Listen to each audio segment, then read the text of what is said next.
Kasado na naman bukas ang malakihang dagdag presyo sa mga produktong petrolyo. Live mula sa Mandaluyong, nasa frontline ng balitang yan si Gerard de la Peña. Gerard, o magkano na yung final na itataas sa presyo ng mga ito bukas?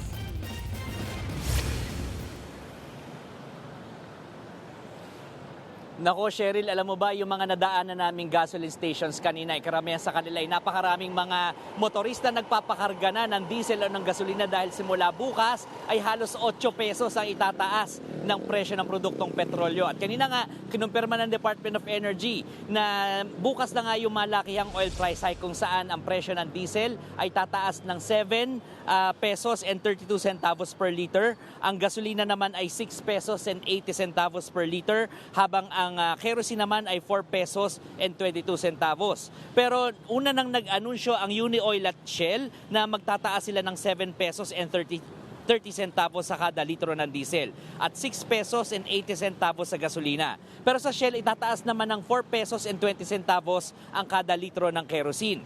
Ito na ang ikalimang magkakasunod na linggong pagtaas ng presyo ng langis dahil ito sa tumitindi na namang tensyon sa pagitan ng US at Iran. Kung magtutuloy-tuloy ang trend ngayon sa global markets, posible namang bumaba ang presyo ng langis sa susunod na linggo. Ayon kasi sa mga report, pansamantalang bumaba ang presyo ng krudo dahil tumigil muna ang pag-atake ng US sa Middle East para bigyan daan ang pag-uusap. Sa ngayon ay bumaba ng mahigit 8% ang WTI crude futures na nasa $83 per barrel na, habang ang Brent crude naman ay mahigit 7% ng ibinaba na nasa $89 per barrel. Sa kabila niyan, nabanggit ni Pangulong Bongbong Marcos ang mga hakbang na ginawa ng pamahalaan para matulungan ang mga tsuper dahil sila ang pinakamatinding tinamaan ng krisis sa petrolyo. Mula sa cash relief assistance, mula sa programang AIX at diesel subsidy na 10 piso kada litro. Bukod sa mga tsuper, may kinabang din ang mga driver ng agricultural products na accredited ng Department of Agriculture dahil libre na ang kanilang toll sa mga expressway. Narito ang pahayag kanina ni Pangulong Bongbong Marcos. Sa mga expressways naman, sila ay may diskwento sa toll fee na umabot hanggang halos 200 piso.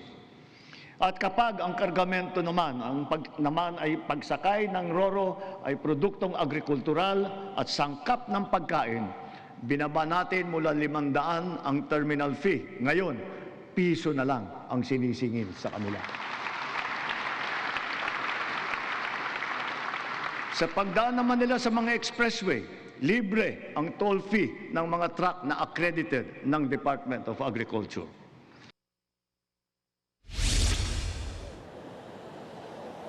Sa kabila niyan, nakukulangan naman si Marval Buena, ang presidente ng Grupong Manibela, sa naging speech ni Pangulong Bongbong Marcos Jr. sa kanyang SONA. Narito ang bahagi ng pahayag ni Marval Buena. Umaasa tayo na babanggitin ng Pangulo yung patungkol dito sa pagsirit ng mga produktong petrolyo, kung ano na yung narating ng pagpaplano nila na magkaroon ng konkretong solusyon na hindi band-aid solution na puro ayuda lamang.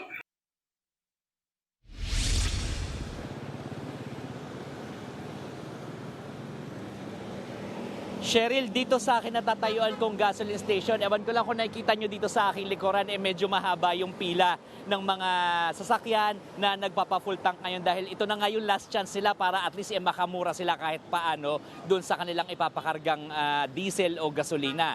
Pahabo lamang na impormasyon, Cheryl, kanina nagbigay sa atin ng oil price adjustment ang Jetty Petroleum, kung saan utay-utay nilang ipapatupad yung kanilang oil price hike. So para doon sa kanilang mga diesel products, 5 pesos ang ipapatupad nilang increase bukas at sa Miyerkules ay dadagdagan nila ito ng 2 pesos and 30 centavos per liter. Yung mga gasoline products naman ay 5 pesos ang itataas bukas at sa Miyerkules ay gagawin nila itong 1 peso, dadagdag sila ng 1 peso and 80 centavos per liter. Cheryl. Maraming salamat, Gerard de la Peña. Mga kapatid, Cheryl Cosing po. Maging maalam at may pakialam sa mga napapanahong issue at headlines. Mag-follow at mag-subscribe na sa social media pages ng News 5.